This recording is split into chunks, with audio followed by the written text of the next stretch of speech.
पाटलिपुत्रा में बिहार के माननीय मुख्यमंत्री नीतीश कुमार जी ने कौन से अजीबोगरीब हरकत किया। सेपक टाकरा वर्ल्ड कप के उद्घाटन समारोह के दौरान किस प्रकार उन्होंने भारत के राष्ट्रगान का अपमान किया। भारत के राष्ट्रगान का अपमान के लिए माननीय नीतीश कुमार जी पर कौन कौन सी धाराओं में प्राथमिकी दर्ज हो सकती है और उस धारा में कितने दिनों तक जेल का अथवा सजा का प्रावधान है। सारी जानकारी इस वीडियो में आप लोगों को अब मिलेगा, इसलिए इस वीडियो को पूरा देखें। नमस्कार साथियों, मैं रमेश सिंह चंदेल एडवोकेट। आज 22 मार्च 2025 की संध्या, शनिवार का दिन, शाम को मैं घूमने के लिए आया हूं और इस दरम्यान माहौल अच्छा देखकर एक वीडियो बनाने का मेरे मन में जिज्ञासा आया और उसके लिए विषय है नीतीश कुमार जी का अजीबोगरीब हरकत। मैं अपने बिहार के मुख्यमंत्री नीतीश कुमार जी का सम्मान करता हूं, उनकी अवस्था का कदर करता हूं और उनके कार्यकाल के दौरान बिहार में हुए कार्यों की सराहना करता हूं। लेकिन नीतीश कुमार जी बड़ा ही जिम्मेदार पद पर है, संवैधानिक पद पर है, उनकी स्वस्थ दिमागी हालात ठीक नहीं है और अब वह समय आ गया है जब नीतीश कुमार जी को स्वतः ही बिहार के मुख्यमंत्री पद से इस्तीफा दे देना चाहिए।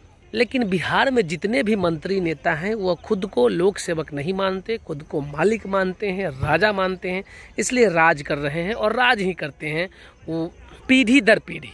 दिन था 20 मार्च 2023 का। 20 मार्च 2023 का पाटलिपुत्रा में सेपक टाकरा वर्ल्ड कप के उद्घाटन समारोह के दौरान राष्ट्रगान बज रहा था और इस दरम्यान बिहार के मुख्यमंत्री माननीय नीतीश कुमार जी का अजीबोगरीब दृश्य देखने को मिला। वे कभी हंस रहे थे, कभी बगल में खड़े अपने प्रधान सचिव दीपक कुमार जी से बातें करने की कोशिश कर रहे थे, तो कभी पत्रकार को प्रणाम कर रहे थे, तो कभी हालांकि दीपक कुमार जी प्रधान सचिव उनको रोकने का भी प्रयास किया और सावधान मुद्रा में खड़ा होने के लिए भी इशारा किया। लेकिन नीतीश कुमार जी मुख्यमंत्री है, वो कहाँ किसी के सुनने वाले हैं अपने जिद के लिए, तो वो हमेशा से जाने जाते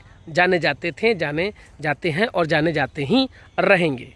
तो इस प्रकार वे लगातार भारत के राष्ट्रगान का अपमान किए और यह वीडियो काफ़ी ट्रेंड कर रहा है और यह वीडियो से भारत के राष्ट्रगान का अपमान है और एक तरह से भारत के अखंडता, एकता, संप्रभुता पर भी कुठाराघात है। तो नीतीश कुमार जी के इस कृत्य के कारण उनके विरुद्ध धारा 199 BNS के तहत कार्रवाई की जा सकती है।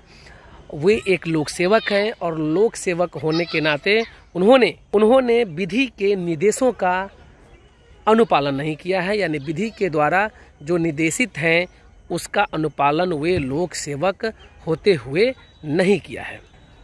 धारा 152 BNS के तहत, जो कि एक जघन्य अपराध है, 7 साल से कम नहीं और आजीवन कारावास तक का सजा है, उन्होंने अब भारत के एकता, अखंडता, संप्रभुता और पर कुठाराघात किया है। जब एक मुख्यमंत्री ही राष्ट्रगान का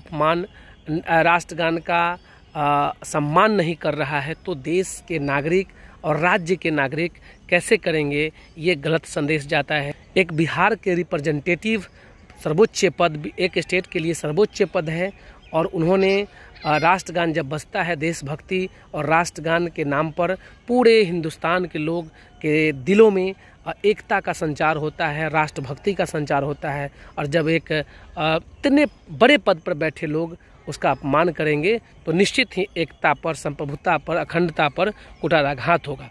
तो इसके लिए 152 BNS के तहत भी प्राथमिकी दर्ज की जा सकती है। और सबसे बड़ी बात और चूंकि उन्होंने राष्ट्रगान का अपमान किया है, इसके लिए prevention of insults to national honour act 1971 की धारा 2 के तहत 3 वर्षों का सजा का प्रावधान है और इसके तहत भी प्राथमिकी दर्ज उन पर की जा सकती है। तो इस प्रकार हमारे बिहार के मुख्यमंत्री के इस कृत्य से हमारा राष्ट्र का अपमान हुआ है, राष्ट्रगान का अपमान हुआ है और हालांकि उनकी अवस्था सही नहीं है फिर भी वे उस पद पर हैं, इसलिए हम माना जाएगा कि उनकी दिमागी अवस्था भी ठीक है, दिमागी संतुलन ठीक है और उन्होंने जो कृत्य किया है वह जानबूझकर किया है। क्यों? क्योंकि यदि उनकी दिमागी अवस्था संतुलन ठीक नहीं होता तो वे बिहार के मुख्यमंत्री नहीं होते। तो इन सब ये वजह है कि सारे कृत्य उन्होंने जानबूझकर किया है और जो मैं बताया उसके तहत उन पर प्राथमिकी दर्ज हो सकती है, कुछ लोगों ने किया भी है। और वकील होने के नाते मैंने भी आज कंप्लेन केस दाखिल किया है, जिसके बारे में मैं कंप्लेन केस के एडमिशन के सुनवाई के उपरांत बताऊंगा। तो उम्मीद करता हूँ यह वीडियो आपको अच्छा लगा होगा। धन्यवाद।